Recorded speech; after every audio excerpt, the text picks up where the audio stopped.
پوری تاریخ میں دنیا بھر میں مختلف ثقافتوں اور خطوں سے پریشان لوگوں کے مختلف اکاؤنٹس اور کہانیاں سامنے آئی ہیں۔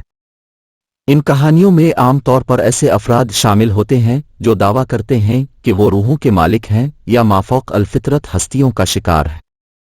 اگرچہ اس طرح کے دعووں کی صداقت پر اکثر بحث ہوتی ہے، یہاں چند قابل ذکر مثالیں ہیں۔ اینیلیز مشل، ایک جرمن خاتون جس نے 1970 کی دہائی میں دعویٰ کیا تھا کہ وہ بدروحوں کے قبضے میں ہے۔ اس کے کیس نے خاصی توجہ حاصل کی اور فلم دی ایکسورسزم آف ایملی روز کو متاثر کیا۔ انا الزبتھ اینیلیز مشل ایک جرمن خاتون تھیں۔ وہ غذائی قلت کی وجہ سے مر گئی، جس کے لیے اس کے والدین اور پادری کو لاپرواہی سے قتل کا مجرم ٹھہرایا گیا۔ وہ مرگی کی سائیکوسس میں مبتلا تھی۔ جب مشل 16 سال کی تھی تو اسے دورہ پڑا اور اس کی تشخیص ہوئی کہ اس کی نفسیاتی بیماری دنیاوی لاب مرگی کی وجہ سے ہے۔ اس کے فوراً بعد وہ ڈپریشن میں مبتلا ہو گئی اور ایک نفسیاتی ہسپتال میں اس کا علاج کیا گیا۔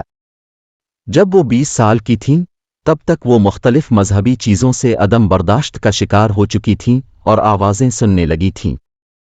دوائیوں کے باوجود اس کی حالت بگڑ گئی اور اس نے خودکشی کر لی، جس میں دیگر علامات بھی ظاہر ہوئیں جس کے لیے اس نے دوا بھی لی۔ 5 سال تک نفسیاتی ادویات لینے کے بعد اس کی علامات میں بہتری نہ آنے کے بعد مشل اور اس کے اہل خانہ کو یقین ہو گیا کہ اسے ایک آسیب ہے۔ نتیجے کے طور پر اس کے خاندان نے کیتھولک چرچ سے جلاوطنی کی اپیل کی، جبکہ پہلے رد کر دیا گیا۔ 2 پادریوں نے 1975 میں مقامی بشپ سے اجازت حاصل کی۔ پادریوں نے سیشن شروع کیے اور والدین نے ڈاکٹروں سے مشورہ کرنا چھوڑ دیا۔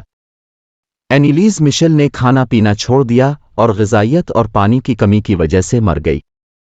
رومن کیتھولک پادریوں کو لاپرواہی سے قتل عام کا قصوروار پایا گیا تھا اور انہیں 6 ماہ قید کی سزا سنائی گئی تھی۔ 3 سال پروبیشن تک کم کر دی گئی تھی اور ساتھ ہی جرمانہ بھی۔ کئی فلمیں اس کی کہانی پر مبنی ہیں، جن میں 2005 کی فلم دی ایکسورسزم آف ایملی روز، 2006 کی ایوارڈ یافتہ فلم ریکویم اور 2011 کی فلم اینالیس دی ایکسورسسٹ ٹیپس شامل ہیں۔ وہ صدی کے اوائل میں ایک جنوبی افریقی لڑکی جس نے مبینہ طور پر عجیب و غریب طرز عمل کا مظاہرہ کیا اور متعدد زبانوں میں بات کی جسے وہ پہلے نہیں جانتی تھی۔ کچھ لوگوں کا خیال تھا کہ وہ بدروحوں کا شکار تھی۔ اس کے بارے میں کہا جاتا ہے کہ جب وہ نیٹل، جنوبی افریقہ میں سینٹ مائیکل مشن میں 16 سالہ اسکول کی لڑکی تھی۔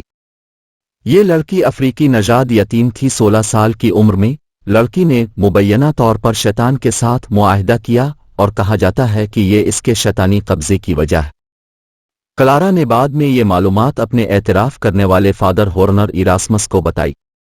اس حقیقت کا مشاہدہ دوسروں نے بھی کیا جنہوں نے ریکارڈ کیا کہ وہ پولش، جرمن، فرانسیسی، نارویجن اور دیگر تمام زبانیں سمجھتی تھیں۔ کلارا نے ان لوگوں کے انتہائی گہرے رازوں اور سرکشیوں کو ظاہر کر کے دعویداری کا مظاہرہ کیا۔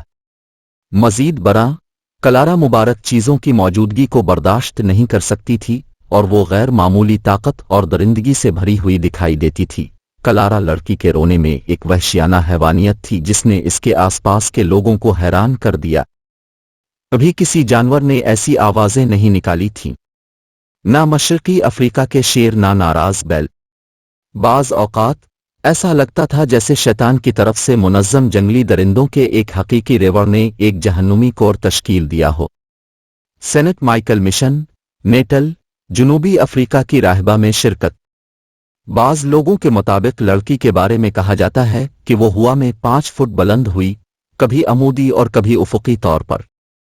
جب مقدس پانی کا چھڑکاؤ کیا جاتا ہے تو بتایا جاتا ہے کہ لڑکی اپنے شیطانی قبضے کی اس حالت سے نکل آئی ہے۔ 6 سال تک کلارا نے شیطانی قبضے سے پاک زندگی گزاری۔ اس نے اپنے رویے پر شرمندگی محسوس کی، عاجزانہ تعاقب کرتے ہوئے معافی مانگی۔ وہ 1912 میں 22 سال کی عمر میں دل کا دورہ پڑنے سے انتقال کر گئیں۔